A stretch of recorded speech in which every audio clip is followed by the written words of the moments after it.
अध्याय 28 कथासार. पिंगलेचे भर्तरीवरील प्रेम, त्याच्या कसोटीकरिता पाठवलेला निरोप, त्याचा दुष्परिणाम. अरण्यामध्ये दत्तात्रेयाने अनुग्रह दिल्यानंतर भर्तरीने संसार करण्यासाठी त्यापाशी 12 वर्षाची मुदत मागितली. ती मिळाल्यानंतर तो उज्जैनास गेला व रात्री भोजन झाल्यानंतर पिंगलेच्या महालात गेला.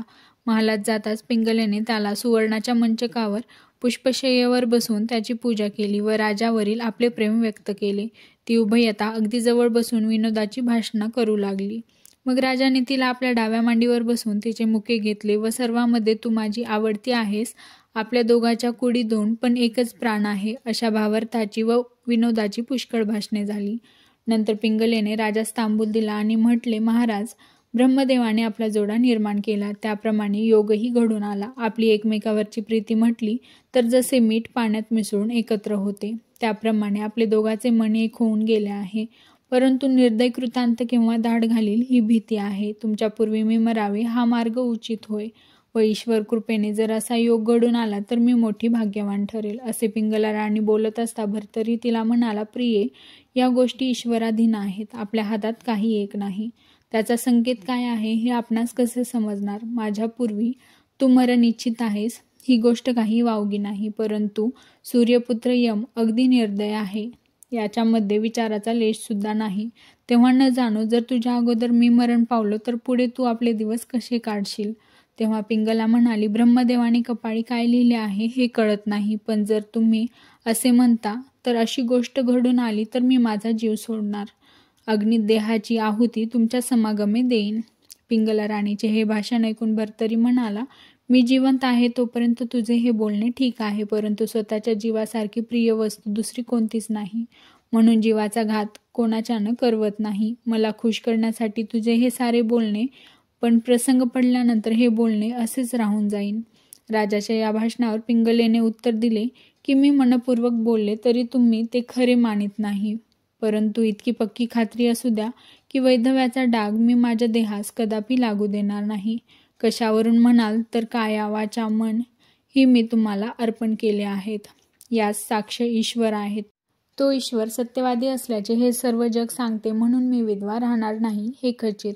अशा रीतीने त्याची समजूत करून ती उभी राहिली व राजानेही या भाषणाचा अनुभव पाहण्याचा निश्चय केला. पुढे एके दिवशी राजा अरण्यात शिकारीस गेला असता त्यास राणीच्या या भाषणाची आठवण झाली. तेव्हा त्यांनी असा प्रकार केला की एक मृग जिवंत धरला आणि त्याचा वध करून आपला मुकुट व वस्त्रे त्याच्या रक्ताने भिजवली. नंतर ती एका सेवकाजवळ देऊन त्यास सांगितले की ही वस्त्रे तू पिंगलेकडे घेऊन जा व तिला सांग की राजा शिकार करीत असताना वाघाने त्याच्यावर झडप घालून त्याचा घात केला. हा निरोप तिला कळवण्यासाठी राजाने त्या सेवकास अवंतीस पाठवले व आपण अरण्यात स्वस्थ बसून राहिला. राजाच्या सेवकाने अवंतीस जाऊन पिंगलेची भेट घेतली व ती रक्ताने भरलेली वस्त्रे पुढे ठेवून हात जोडून उभा राहिला. राजाने शिकवून ठेवल्याप्रमाणे त्याने पिंगला राणीस निरोप सांगितला व राजाच्या कलेवराचे दहन करून त्याच्याबरोबर गेलेले उष्कर लवकरच परत येईल असे म्हटले. सेवकाचे हे शब्द पिंगलेच्या कानी पडले, मात्र तोच तिची अवस्था जी झाली त्याचे वर्णन करता येणार नाही. ती कपाळ बडवून घेऊ लागली, केस तोडू लागली, हेल काढून मोठमोठ्याने रडू लागली. इतक्यात राजवाड्यात ही दुःखकारक बातमी पसरली. ती ऐकून राजाच्या 1200 स्त्रिया आरडाओरडा करत रडत धावत आल्या व त्यांनीही अतिशय शोक केला. पिंगलेस मात्र सर्वांपेक्षा विशेष दुःख झाले. शेवटी पिंगलेने सती जाण्याचा निश्चय करून सर्व तयारी केली. राजाचे वस्त्र परिधान केले, वाणी घातली व समारंभाने स्मशानात जाऊन अग्नी तयार केला. सर्वांनी तिला आशीर्वाद दिले. नंतर तिने अग्निकुंडात उडी टाकून आपले स्वहित साधून घेतले. त्यावेळी संपूर्ण नगरवासी लोक शोक करीत आपापल्या घरी गेले. इकडे अस्तमान होऊन रात्र झाल्यावर राजा नगरात जावयास निघाला. त्यावेळी आपल्या मरणाची बातमी सांगण्यासाठी राजवाड्यात जो सेवक पाठवला होता त्याची राजास आठवण होऊन त्याच्या मनात नाना प्रकारच्या वाईट कल्पना येऊ लागल्या. असा मोठा प्रसंग गुदरला असताही भर्तरीचा बंधू विक्रमराजा स्वस्थ कसा राहिला ही कल्पना साहजिकच मनात येते. तसेच ज्या नौकराने राजवस्त्रे नेऊन पिंगलेस दिली होती तो तरी या पल्ल्यास गोष्ट येऊपर्यंत स्वस्थ कसा बसला अशीही शंका येते. परंतु या गोष्टीविषयीचा विचार करून पाहता असे दिसते की तो सेवक वस्त्रे नेऊन दिल्यानंतर फार वेळ तेथे न राहता तसाच परत भर्तरीकडे अरण्यात गेला. परंतु राजा दुसऱ्या रस्त्याने परतल्यामुळे त्याची चुकामुक झाली. तो सेवक मागाहून त्यास जाऊन मिळाला. तसेच त्या समयी विक्रमराजा मिथिल नगरीवरून आपल्या आजोळी गेला होता. सुमंतिक प्रधान, शुभ विक्रम राजा वगैरे मंडळी राजा समागमी गेली होती. राजवाड्यात फक्त स्त्रियाच होत्या. गावकरी लोकांनी पिंगले सती जाण्याविषयी हरकत केली होती, पण तिच्यापुढे कोणाचेही काही चालेना. अज्ञानामुळे पिंगला मात्र प्राणास मुकली. भर्तरी राजा गावाच्या वेशीशी येताच द्वाररक्षकांनी पिंगला सती गेल्याचा वृत्तांत कळवला. तेव्हा राजास अत्यंत दुःख झाले. तो तसाच रडत ओरडत स्मशानात गेला व आपणही पिंगलेप्रमाणे जळून जावे या उद्देशाने तो तिच्यासाठी केलेल्या अग्नीत उडी टाकू लागला.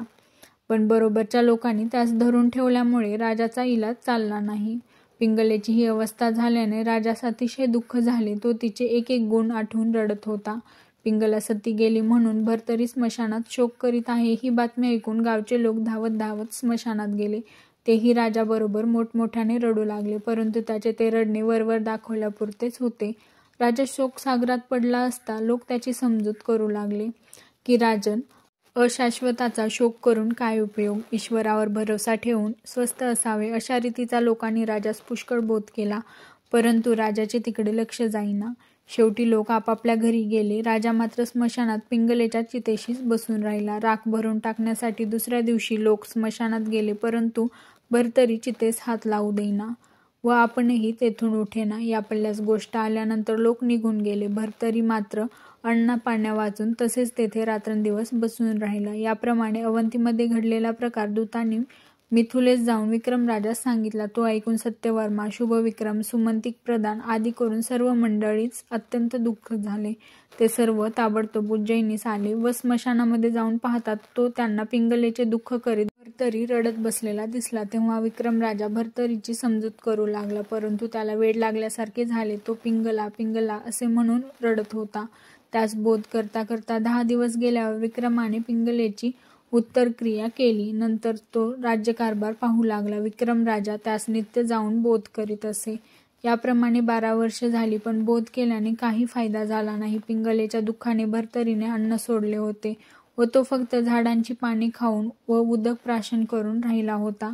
त्या योगाने त्याचे शरीर कृश झाले.